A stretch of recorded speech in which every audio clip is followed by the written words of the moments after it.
সম্মানিত ভিউয়ার্স, আসসালামু আলাইকুম। দেশ এবং বিদেশ থেকে যারা এই ভিডিওটি দেখছেন সবাইকে ধন্যবাদ জানাচ্ছি। আজকে আমরা বিমানবন্দরের অত্যাধুনিক তৃতীয় টার্মিনাল নিয়ে কিছু কথা বলবো, কিছু আপডেট আপনাদের মাঝে শেয়ার করব। আশা করি ভিডিওটি আপনাদের ভালো লাগবে।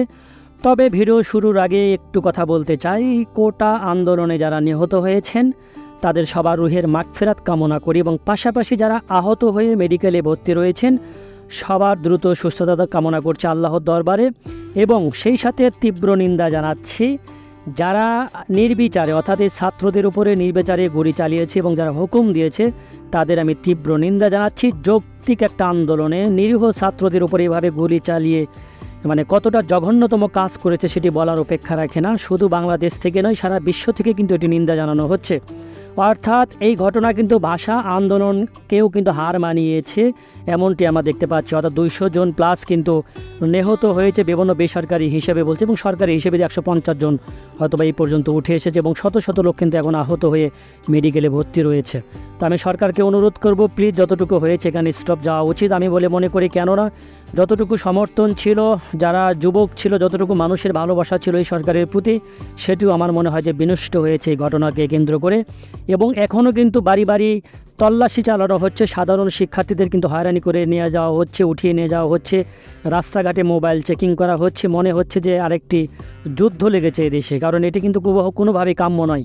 আমি মনে করি যতটুকু সম্ভব হয়েছে, প্রধানমন্ত্রীর একটি কথাই কিন্তু উলটপালট হয়ে গেছে পুরো দৃশ্যপট। কারণ যে কথাটি বলেছিল রাজাকারের নাতিপুতি, এটি নিয়ে কিন্তু মূল সমস্যাটি শুরু হয়েছিল। তো আমি মনে করব সরকারকে অনুরোধ করব, প্লিজ যতটুকু হয়েছে এখানে স্টপ যাওয়া উচিত। সাধারণ শিক্ষার্থীদের একটু স্বস্তি দেওয়া উচিত। সাধারণ শিক্ষার্থীরা কোনোভাবে যেন হারানির শিকার না হয় সে একটু অনুরোধ আমি সরকারকে জানাবো। গত বছরের অক্টোবরে আংশিক উদ্বোধন করা হয় হযরত শাহজালাল আন্তর্জাতিক বিমানবন্দরের তৃতীয় টার্মিনাল। ঘোষণা ছিল সব কাজ শেষে আগামী অক্টোবরে যাত্রী চলাচলের জন্য পুরোদমে চালু করা হবে টার্মিনালটি। কিন্তু বিমানবন্দরটি কিভাবে পরিচালিত হবে সে বিষয়ে এখনও চূড়ান্ত প্রতিবেদন দেয়নি পরামর্শক প্রতিষ্ঠান। এ কারণে পরিচালন ব্যয় নির্ধারণে পাবলিক প্রাইভেট পার্টনারশিপ পিপিপি চুক্তিও করা যায়নি। এই অবস্থায় কবে নাগাদ টার্মিনালটি পুরোদমে চালু করা হবে তা নিয়ে তৈরি হয়েছে অনিশ্চয়তা। বাংলাদেশ বেসামরিক বিমান চলাচল কর্তৃপক্ষ বেবিচক সূত্র জানা গেছে, আগামী অক্টোবরের মধ্যে অবকাঠামো নির্মাণ কাজ শেষ হলে পুরনো টার্মিনাল থেকে নতুন টার্মিনালে সব কিছু স্থানান্তরের operation radiance and airport transfer ORT প্রকল্পে কাজ শুরু হবে। পিপিপির ভিত্তিতে টার্মিনালটি পরিচালন ও রক্ষণাবেক্ষণের সিদ্ধান্ত রয়েছে। টার্মিনাল পরিচালনার জন্য কী প্রক্রিয়ায় কাজটি দেওয়া হবে, কত রাজস্ব আয় হবে, আয় ভাগাভাগি কিভাবে হবে, এসব নির্ধারণে পিপিপি অথরিটির ট্রানজ্যাকশনাল অ্যাডভাইজার হিসেবে আইএফসি কাজ করছে। আইএফসি এখনও তাদের প্রতিবেদন দেয়নি। আইএফসি চূড়ান্ত প্রতিবেদন দিলে সরকারের মন্ত্রণালয় ও বিভিন্ন পর্যায়ে আলোচনা হবে। সেখান থেকে সিদ্ধান্ত এলে পিপিপি চুক্তি হবে। চুক্তি হয়ে গেলে পুরনো টার্মিনালের অনেক কার্যক্রম তৃতীয় টার্মিনালে স্থানান্তর শুরু করবে বেবিচক। এরপর বেবিচকের নিজস্ব জনবলের ট্রেনিং ও ট্রায়াল চলবে। জানা যায় এসব প্রক্রিয়া শেষ হতে 1 থেকে 1.5 বছর পর্যন্ত সময় প্রয়োজন। আগামী অক্টোবরের মধ্যে তৃতীয় টার্মিনালে কাজ শেষ করার পরিকল্পনা রয়েছে।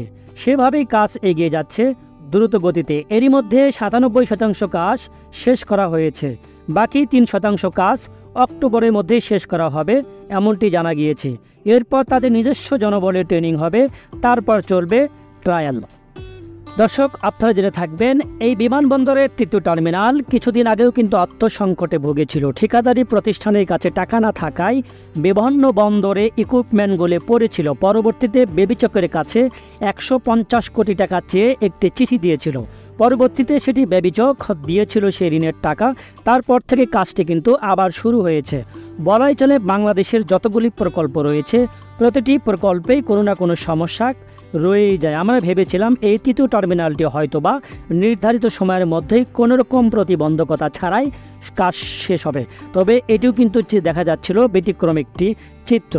পাশাপাশি বিমানবন্দরের তৃতীয় টার্মিনালের পাশে অর্থাৎ বিমানবন্দর 1 এবং 2 দুটি টার্মিনালের পাশে তৈরি করা হয়েছে এয়ার ট্রাফিক কন্ট্রোল অর্থাৎ এটিসি টাওয়ার। এই টাওয়ারের কাজও প্রায় শেষ পর্যায়ে। শুধুমাত্র এটিসি টাওয়ার নয়, পাশাপাশি রাডার এবং নেভিগেশন সিস্টেমও কিন্তু চালু করা হয়েছে রিসেন্টলি, অর্থাৎ বলাই চলে যে বিমানবন্দরের সক্ষমতা ফিরেছে কয়েক গুণ। এবং এই বিমানবন্দর এলাকার চিত্র দিনে দিনে পরিবর্তন হতে যাচ্ছে। আমি জানি না পরবর্তীতে কি অবস্থা হবে, যেহেতু বাংলাদেশে যতগুলি প্রকল্প রয়েছে প্রতিটি প্রকল্পই মুখ থুবড়ে পড়েছে এবং আবারও কিন্তু সেটি জটিলতা কাটিয়ে কাজও শুরু হচ্ছে। এভাবে চলছে বাংলাদেশের প্রতিটি প্রকল্প। এবং এই বিমানবন্দরে 1 এবং 2 দুটি টার্মিনালের পাশে আন্ডারপাস, অর্থাৎ পথচারীদের জন্য 1.17 কিলোমিটার বিশাল একটি আন্ডারপাস নির্মাণ করা হচ্ছে, যেটি কাজও কিন্তু এখন চলমান রয়েছে। আপনারা জেনে থাকবেন এই আশকোনা এলাকায় রয়েছে আবাসিক হোটেল। প্রবাসী ভাই বোনেরা এবং হজ ক্যাম্প থেকে যারা এই বিমানবন্দর টার্মিনালে যাতায়াত করেন তারা কিন্তু রাস্তা দৌড়ে পারাপার হন জীবনের ঝুঁকি নিয়ে। সেখান থেকে চিন্তা করে এখানে কিন্তু একটি বিশাল আন্ডারপাস তৈরি করা হচ্ছে, যেটি কাজ কিন্তু চলমান রয়েছে। এই আন্ডারপাসে কিন্তু নানান সুযোগ সুবিধা থাকবে। বিমানবন্দরের 3য় টার্মিনাল, বিমানবন্দরে 1 এবং 2 দুটি terminal, BRT station, MRT line 1 অর্থাৎ পাতাল রেলের স্টেশন, বিভিন্ন জায়গায় কিন্তু যুক্ত হওয়া যাবে আন্ডারপাসের মাধ্যমে। এবং আমরা দেখতে পাচ্ছি পাশাপাশি এখানে একটি রাডার নেভিগেশন সিস্টেম চালু করা হয়েছে। আপনারা জেনে থাকবেন আমাদের দেশের যে অর্থাৎ বিমানবন্দর যে পুরাতন রাডারটি ছিল, এই রাডারটি কিন্তু বাংলাদেশের আকাশসীমা নজরদারিতে পুরোপুরি ব্যর্থ ছিল, যার ফলে পার্শ্ববর্তী দেশ ভারতের সহযোগিতা নিতে হতো।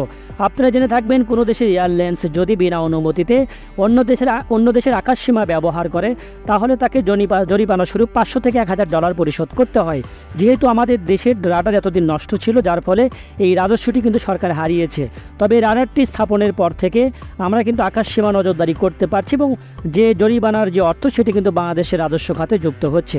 বলাই চলে বিমানবন্দরের সক্ষমতা দিনে দিনে অনেকটাই বদলে যাচ্ছে। এবং পাশাপাশি বিমানবন্দরে আরেকটি সুবিধা বাড়বে 3য় টার্মিনালের জন্য, কারণ এই বিমানবন্দরে 1 এবং 2 দুটি টার্মিনালের সামনে পার্কিংয়ের কিন্তু নানান সংকট। আপনারা জেনে থাকবেন যেদিন ফ্লাইটের সংখ্যা বেশি থাকে সেই দিন কিন্তু উপচে পড়া ভিড় থাকে, গাড়ি প্রবেশ মুখে কিন্তু যানজট দেখতে পাই। এই যানজট কিন্তু ছড়িয়ে যায় খিলক্ষেত কুড়িল পর্যন্ত। তবে 3য় টার্মিনালটি চালু হলে পার্কিংয়ের সমস্যাটিও কিন্তু আর থাকবে না। একসঙ্গে 37টি উড়োজাহাজ এবং অসংখ্য গাড়ি কিন্তু পার করে রাখাই যাবে। বলাই চলে 3য় টার্মিনালের ফলে বিমানবন্দরের চিত্রপট অনেকটাই পরিবর্তন। দর্শক, বাংলাদেশের মেগা প্রকল্পের ভিডিও দেখতে যারা পছন্দ করেন অবশ্যই আমার চ্যানেলের সঙ্গে থাকতে পারেন। আশা করি আপনাদের কোনো মতামত থাকলে সেটি কমেন্টসে জানাবেন। আমি বরাবরই চেষ্টা করি সকল কমেন্টসের উত্তর দেওয়ার জন্য। বাংলাদেশের উদ্ভূত পরিস্থিতির কারণে প্রায় 15 দিন আমি ভিডিও দিতে পারি নাই, 15 দিন আপনাদের সাথে কথা বলতে পারিনি, যার ফলে অনেকটাই খারাপ লাগছে। আশা করছি যে পরিস্থিতি যদি স্বাভাবিক হয় আবারও কন্টিনিউ আমি ভিডিওগুলি দেওয়ার চেষ্টা করব। এবং আমার আগামী দিনের ভিডিওগুলি আসছে সিলেট ঢাকা যে 6 লেন প্রকল্প রয়েছে সেগুলো আমি সিলেট পর্যন্ত পর্যায়ক্রমে আবারও দেখানো শুরু করব। এবং এই প্রকল্প ঘিরে মানুষের আগ্রহটা একটু বেশি, অনেকে আমাকে রিকোয়েস্ট করেছিলেন, যার ফলে আমিও চেষ্টা করব আগামী দিনে যেন সিলেট ঢাকা 6 লেন প্রকল্পের ভিডিওগুলি আপনাদের মাঝে তুলে ধরতে পারি। তো দর্শক, আজকের মতো ভিডিওটি এখানে শেষ করছি। যে যেখান থেকে ভিডিও দেখলেন আশা করি ভিডিওটি ভালো লাগলে চ্যানেলটি সাবস্ক্রাইব করে দেবেন। দেখা হবে আগামী কোনো পর্বে। সে পর্যন্ত ভালো থাকুন, সুস্থ থাকুন। আল্লাহ হাফেজ।